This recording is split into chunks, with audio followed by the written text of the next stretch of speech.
여러분 반갑습니다. 여러분의 멘탈 전도사 천만쌤입니다.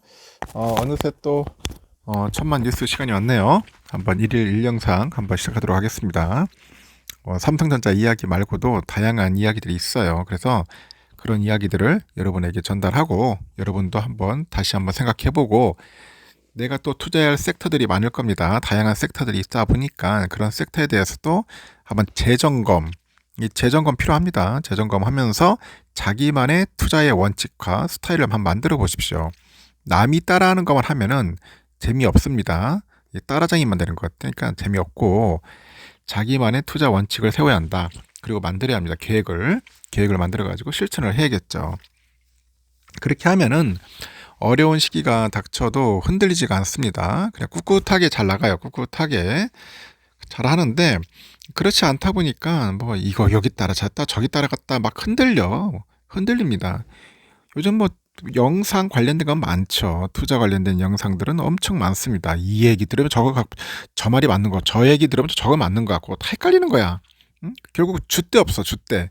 이 줏대 없는 투자자들이 많아요.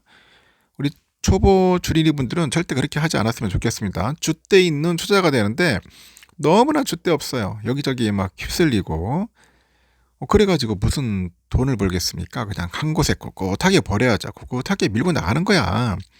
우리 찐팬 중에 보면은 어떤 분은 그냥 자기가 사면은 계속 매수하는 거야. 매수합니다. 매도 안 해요. 당분간 안 하고 매수하는 거예요. 뭐 연금 계좌를 활용하든지 ISA 계좌를 활용하든지 간에 그런 계좌를 가지고 절세 효과를 누리면서 하세요. 하시면 되는데 왜 안 하냐고. 자꾸 흔들려. 응? 투자하다 보면은 어느 종목 세트 있어요. A 종목이 있는데 A 종목 투자하다 보면은 이렇게 꼬라박을 수 있습니다. 당연히. 응? 그 시대적인 상황이나 그 사업적인 그런 성과가 좋지 않다 보면 좀 꼬라박을 수도 있겠죠. 하지만은 다시 또 반등해서 또 올라가기도 합니다. 그게 미래지향적인 기업이라고 한다면은 그때 가서 조금씩 분할 매수해서 물타기라고 하죠. 보통 우리가 분할 매수해가지고 수량 늘리고 평단가 낮추고 해서 또 모으다 보면 또 올라가요. 또 올라가다 보면은 또 여러분이 원하는 수익 나온단 말이야. 그때 가서 매도하시고 이 차익 실현 하시라는 거죠. 차익 실현. 뭐 장기 투자 다들 처음에는 뭐 하겠다고 외쳤는데 말들 들어보면은 못합니다. 제가 10년 정도 하기로 했지 않습니까? 또 열심히 저는 하길 건데 뭐 죽이 되든 밥이 되든 간에 어떤 분은 그렇지 못한 분들이 꽤 많아요. 상당히.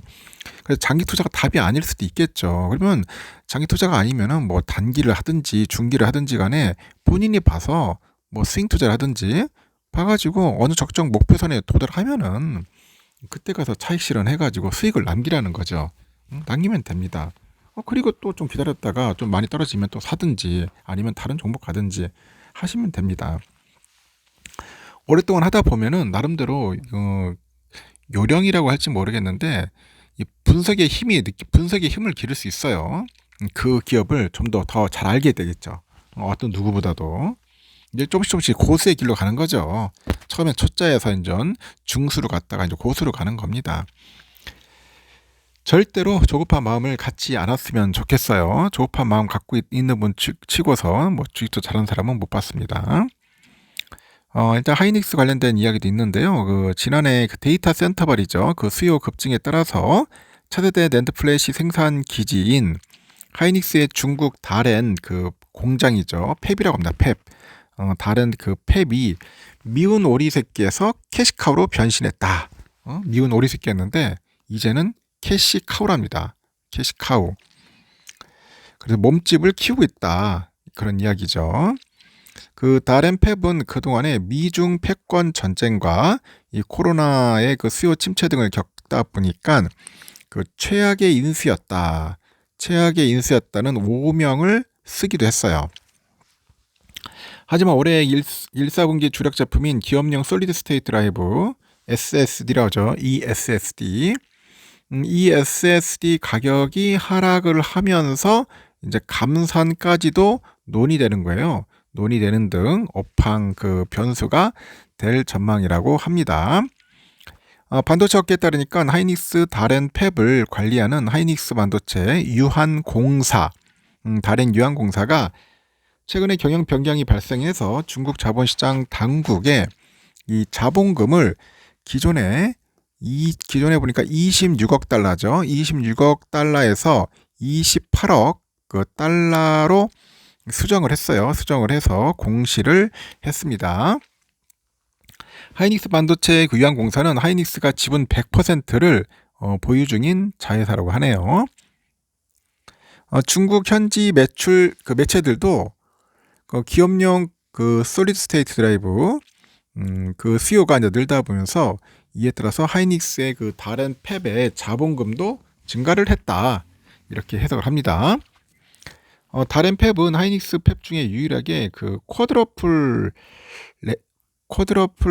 레벨 셀이라고 합니다. 쿼드러플 레벨 셀, 우리가 영어로 QLC라고 하는데, 이 QLC 낸드를 생산하는 곳이에요. 그 셀당 4개의 비트를 저장하는 고용량 낸드 생산 기술인 QLC 기술은 AI 컴퓨팅을 지원하기 위해서 데이터 센터들이 차용하고 있는 이 고용량의 SSD에 적합해서 각광을 받고 있다고 합니다. 2020년 10월 그 인텔로부터 인수한 다른 공장은 오는 3월에 온전히 SK 하이닉스 소유가 될 예정이라고 하네요. 그리고 지난해 AI 붐으로 데이터 센터 구축이 늘다 보니까 하이닉스의 이 SSD 수요가 늘어서 전체 낸드의 30%를 담당하는 다른 공장도 수혜를 입었습니다. 그 다른 팹이 속한 SK 하이닉스의 자회사 솔리다임이라고 있습니다. 솔리다임도 21년 2, 4분기 이후로 쭉 적자를 내다가 12개 분기 만에 지난해 2, 4분기에 흑자 전환을 했습니다. SK 하이닉스 측은 경쟁사 대비 압도적인 QLC 낸드 기술력으로 해서 ESSD 시장 선점에 나선다는 계획이고, 차세대 HBM으로도 꼽히는 QLC 낸드가 시장조사 업체 옴디에 따르니까 전체 낸드 시장에서 비중이 23년은 12.9%, 24년 20.7%, 27년 46.4% 상승할 거라는 것 같아요. 업계에서도 4년 사이에 4배 성장 점치고 있고, 그래서 하이닉스의 그 대표이사도 지난해 5월 기자간담회에서 다른 공장에서 이 생산되는 QLC 기반의 60테라비트의 ESSD 제품은 전 세계 유일한 제품이다. 상당 기간 동안 경쟁력 있는 ESSD 포트폴리오를 가져갈 수 있다. 이게 자신감을 드러내요. 지난해 초만 해도 매각설이 골머리를 썩혔는데, 하이닉스가 이제 AI 붐으로 QLC 낸드가 이제 HBM 못지않은 주요 제품으로 떠올랐어요. 올해 사업에서 다른 팹이 중요한 역할을 할 것이다. 트럼프 2기 미국과 중국의 반도체 패권 전쟁의 수위와 제재 강도에 따라서 다시 미운 오리새끼로 돌아갈지 백조화 될지 결정이 나겠죠. 한편 지난해 효자였던 ESSD 가격이 낮아지면서 다른 팹이 올해 다시 아픈 손가락으로 돌아설 수 있다는 전망도 있고, 이 소비자용 SSD에 이어서 수요가 줄어들다 보니 낸드 업계가 가격 방어를 위해서 업체들이 곧 감산 카드를 꺼낼 수 있다는 분석이 일각에서 제기되는 거죠. 시장조사 업체 트렌드포스에서 그 낸드 가격이 지난해 그 4, 4분기 3에서 8% 하락한 이후로 올해 1, 4분기는 10에서 15% 떨어질 것으로 분석을 하는 것 같아요.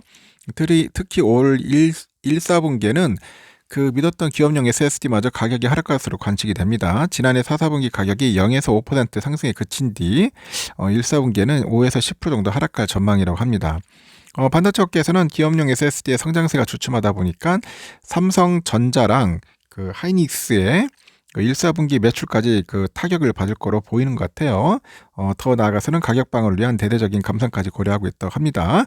앞서서 미국의 마이크론은 기업용 SSD 수요 둔화로 인해서 낸드 웨이퍼 투입량을 줄이는 감산에 나섰다 합니다. 감산 나섰다고 그런 이야기가 있으니까 참고하시고, 앞으로 제가 볼 때는 하이닉스도 상당히 좋은 흐름을 보여줄 것 같습니다. 여기까지 하겠습니다. 여러분 참고하시고 다음 시간에 또 흥미로운 이야기로 전달하도록 하겠습니다.